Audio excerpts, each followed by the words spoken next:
Pastor పగడాల ప్రవీణ్ మరణం వెనకున్న వాస్తవాలు వెలికి తీసేందుకు సీసీ కెమెరాలు జల్లెడపడుతున్న వేళ పలు ఆసక్తికర ఘటనలు బయటకొస్తున్నాయి. ప్రవీణ్ ఊగుతూ ప్రయాణిస్తున్న క్రమంలో పలు ప్రమాదాల బారిన పడబోయి తప్పించుకున్నట్లు తెలుస్తోంది.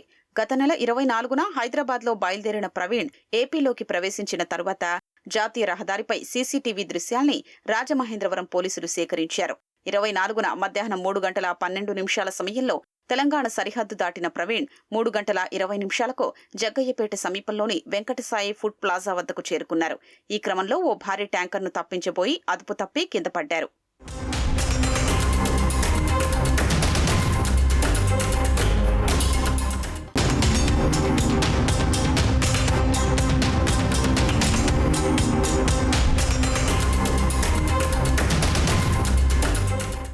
ప్రవీణ్ వెనుక వస్తున్న ఆర్టీసీ డ్రైవర్ అప్రమత్తంగా బస్సుని పక్కకు మళ్లించడంతో అక్కడ ఆయనకు పెద్ద ప్రమాదం తప్పింది. ఓ 4 వ్యక్తులు వచ్చి ప్రవీణ్ బైక్ ని పైకి లేపారు. ఈ ప్రమాదంలో ఆయన బైక్ ఎడమవైపు బంపర్ కొద్దిగా దెబ్బతింది.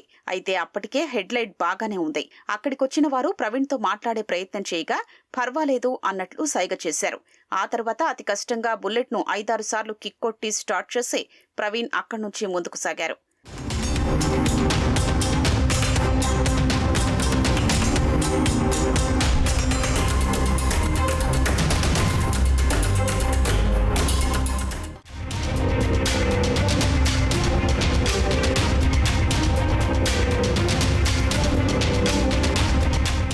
తెలంగాణ దాటి ఏపీ సరిహద్దుల్లోకి ప్రవేశించాక ఎన్టీఆర్ జిల్లాలో ప్రవీణ్ 3 చోట్ల రోడ్డు ప్రమాదాలకు గురైన వీడియోలు బయటకొచ్చాయి.